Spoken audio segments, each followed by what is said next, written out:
This right here is the Cleveland ZipCore XL iron. It's a game improvement iron coming in at an absolutely fantastic price point. It looks stunning having it in my hand for the very first time, but let's see how good it is in my hands as an average swing speed mid-handicap golfer. Let's get stuck in. Right, before we start hitting shots, let's just tell you a little bit about these Cleveland ZipCore XL irons. Now, I've got the 7-iron in my hands today, but the ZipCore technology, the main sort of selling point of these irons, is available in the 8-iron to the sand wedge part of the bag, and that is what Cleveland are telling us is about them centering and placing the MOI in an improved position with those clubs just to help us get the most out of those scoring parts of our bag. In terms of the generic features of these irons, otherwise we get a very typical game improvement looking iron. We get a little bit of thickness to that top line, but this certainly isn't the thickest top line that I've seen when I've been testing clubs over the last couple of years. The iron overall in terms of blade length does feel like it's a little bit longer to me, and again that's just allowing Cleveland to play around with MOI position and forgiveness on off-center hits by just having a little bit more construction to play around with. There's a little bit of offset, but certainly nowhere near some of the amounts of offset that you used to see, and this seems to be quite typical for game improvement irons that I'm testing at the moment, where they're looking more and more like a player's distance iron, but they are still delivering that level of forgiveness that game improvement irons need to deliver. You don't see any of the clubs sticking out the back of this iron, so it's not too chunky in that design. You might see a little bit when you move up to the 5-iron or a long iron like that, maybe the 4-iron if they offer it in the set, but that would be very similar to any other game improvement iron as well. In terms of turning the club over, in terms of its sole design, it does look a little bit more V-shaped, and that's very similar to what I saw when I was testing the brand new Srixon irons recently, and they are all part of the one same family, Cleveland Srixon, so it could be they've borrowed a little bit of design from each other here, and I found that to be really helpful in terms of turf interaction, albeit hitting off of a mat when I tested those clubs recently. A cool little feature that I do like is we do get the number and the loft on the club as well, so you can see that there. This 7-iron's a 29 degree. In terms of the face construction, we do get that bottom line filled in, so we get the paint at the bottom just to help you make sure you've set the club up square, down at address and perpendicular to your target. And we do get AI technology like lots of the brands are using to help them work out where we need the most amount of weight and thickness in the face to give us that forgiveness on those off-center hits, and that's in here as well, like it is with lots of other brands as well. Finally, when you turn the club over and look at it from the back, the badge detailing is really nice. It's a really good looking game improvement iron, quite traditional in its looks and quite traditional in its colorways as well, but I really like that, and I definitely think it'll have some shelf appeal to a lot of golfers this year. Now, the final thing to call out about these irons before we start hitting shots is the price point. For 5-iron to pitching wedge in the UK, they are £599 off the rack. That is incredibly cheap and makes them one of the cheapest game improvement irons around. So if they deliver some performance that looks as good as they look, these could be a really credible option for 2025. Let's hit some shots. First shot then with the ZipCore iron. It's only now I've put it down at address that you really get a feel for how long this blade length is, because there looks like there's a lot of club either side of the golf ball when it's down there at address. Definitely a long blade length. And a really strong ball flight. Quite a loud sound would be my first impression of them, and quite a solid feel, but nothing that I don't like. It's a really nice feeling golf club.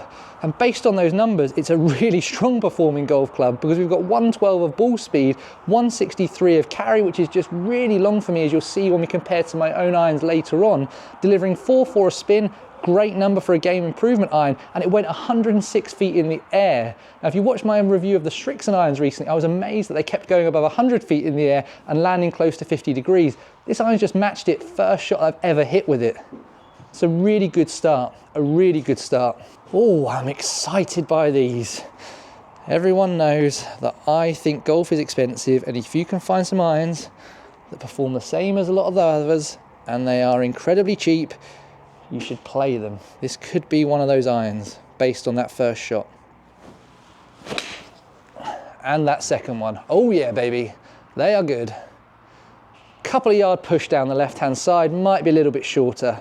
Yeah, 153. I've pushed it and I've caught it out of the heel. We've still got 106 of ball speed. We've still got it out there at 4.4 of spin, launching at 24 degrees and still 96 feet of peak height. Absolutely great numbers for a strike that wasn't that good, as you can see from that impact location. They feel really nice. I really like the feel of these irons a couple of shots in. That's 3 in a row that are very good. I think the quality of strike was a little bit better on that one, but they've got some great ball flights on them. I really like that flight. Again, out the heel again that time, very similar to the last shot. Look at those numbers, they're almost identical, I think. 154 yards of carry, 4.3 of spin, launching at 23 degrees with a peak height of 94 feet and still landing at 48. That's got to be out the meat. It sounded like it was out the meat. It felt good as well. I think the numbers are going to be good on that one. Yeah, look at those. Still a little bit heely, but a little bit further up the face in terms of the quality of strike. We've got that spin rate that feels like it's been very, very consistent 2 or 3 shots in a row now. Ball speed at 110, carried at 158.6. Again, that peak height just under 100 feet and landing at 48 degrees. Great numbers, really good numbers and really good levels of forgiveness on those first 4 or 5 shots. On repeat. On repeat, another great strike. It'll be interesting to see how heely that one is. Really heely, geez. I don't know if it's the blade length is maybe confusing TrackMan a little bit because it is such a long blade length. It doesn't feel like I've hit it that far out towards the heel, but 107 mile an hour ball speed, carried at 156, spinning at 4146, peak height, land angle, ball flight's all good again. Much better strike, but I've caught it a little bit heavy that time. So it'll be interesting to see what happens to some numbers here. Definitely felt like I caught that heavy. You can see that the strike location's moved right up the face from that slightly heavy strike. We've still got 106 of ball speed and we've still carried at 156. The reason for that, because of the heavy strike, is the spin rate's dropped down to allow us to get it out there, but it's still only rolled out 11 yards, which you'll know if you sort of watch my videos on TrackMan with the exaggerated rollout. That's a good number, and that's a miss hit. But that ball flight is incredibly strong, and that's why it's still stopped. So if you're watching this video and your question at the moment is, so are they any worse than anything else you've tested, Luke, in the game improvement category? The answer is simply no. The only reason you wouldn't game these is potentially because you've got some loyalty to another brand, or maybe just because when you do your custom fit, they're not the right irons for you. There's some numbers that I would like to see, 1 or 2% better, but they're from irons that are double the price of this, and they aren't, like I say, even custom fit for me just yet. This is me testing them off the rack. That's another one that's just gone into orbit. I'm loving how high I'm hitting my irons at the moment. That is unusual for me. It's on repeat, 156.6 again, 107 of ball speed, spin rate a little bit lower because I did catch that one a tiny bit heavy, as you can see from how high that strike location is. Unbelievable ball flight. It's a big pull to finish. It's a huge pull, but it's gone incredibly high. It's going to be outrageously long as well, I'm convinced of it. Yeah, 110 of ball speed, we actually got one out the middle, 160 of carry, 4279 of spin. We still got it over 95 feet, really, really high. First impressions in the bay, we've got a really forgiving game improvement iron with some great looks, delivering some good numbers. Now what we need to do is go home and dissect all of the TrackMan data and look at it a little bit objectively to see if these really are as good value for money as they feel while I'm standing here in the bay. Let's do that now. Right, time to dissect the data from that batch of shots with the Cleveland ZipCore XL. Now I always, for benchmarking purposes, hit a small batch of shots with my own iron, the Mizuno JPX 923 forged shortly before I start filming. As a mid-handicap golfer, my swing can vary from video to video, week to week, and it just allows me to draw some better conclusions by having a benchmark of how I was swinging it on the day. Now starting on the left hand side, what you'll see that club head speeds and ball speeds were virtually identical, with the Cleveland ZipCore XL only a fraction slower, as shown by that 0.01 reduction in smash factor. That does mean the Clevelands are not the fastest game improvement iron that I've tested, so if you are looking to maximize speeds and ultimately distances, things like the Ping G440 could be a better option for you. In terms of that strike location, you heard me talk about this a lot in the bay, that I was having slight heel bias on the day. You can see that was also the case with my own iron, and that will impact some of the numbers that we're seeing ever so slightly as well.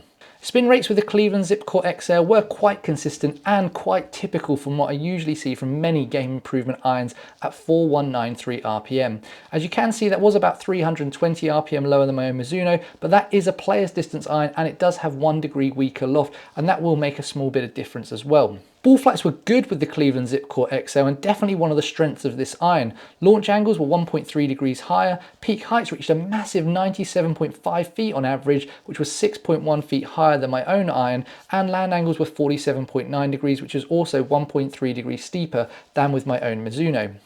Just to show you the side-on view of that shot trajectory, you can see the launch window was also incredibly consistent with the Clevelands, and the only difference was how long the ball stayed in the air based on how well I struck the shot and ultimately how long it went. Finally, with similar ball speeds, a touch lower spin rate and a slightly stronger ball flight, the Cleveland ZipCore XL did carry 1.7 yards longer on average than my own Mizuno at 157.2 yards. Equally impressive is how the Cleveland kept up with the player's distance iron in terms of how quickly it stopped at 10.2 yards versus 10.1 yard with my own Mizuno. Finally, just want to show you that shot dispersion. Bar that last shot that I showed you that I pulled down the right hand side, you can see it would have been incredibly tight, front to back, left to right, which I think is really impressive for an iron that I've just picked up and hit for the very first time on camera.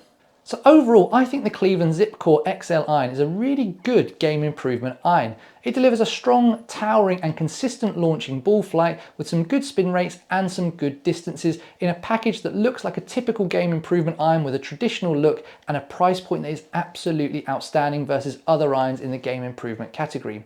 Now, if you're watching this video and wondering how this iron compares to the Cleveland Halo XL, the full face iron, the good news is I tested both of these irons on the same day back to back, and I'll put a link to that other video up in that top corner for you right now. But if you'd like to see a quick comparison of how the two data sets fare against each other, I'm popping that on the screen for you right now. And what you'll see is this iron, the ZipCore XL, did deliver a couple of hundred RPM less spin, but it did give me a couple of extra yards and a slightly stronger ball flight. Now, overall, I don't think there's too much between these irons. I think if you need a little bit more forgiveness and a little bit more help, you'll take the Halo XL full face iron. If you're looking for a more traditional game improvement iron, I think you'll play the ZipCore XL.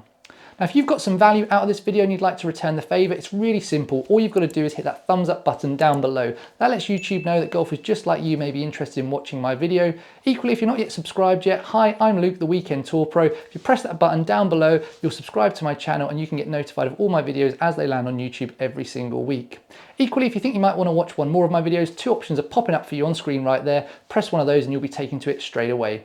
Thank you so much for watching. Have a great day. Goodbye.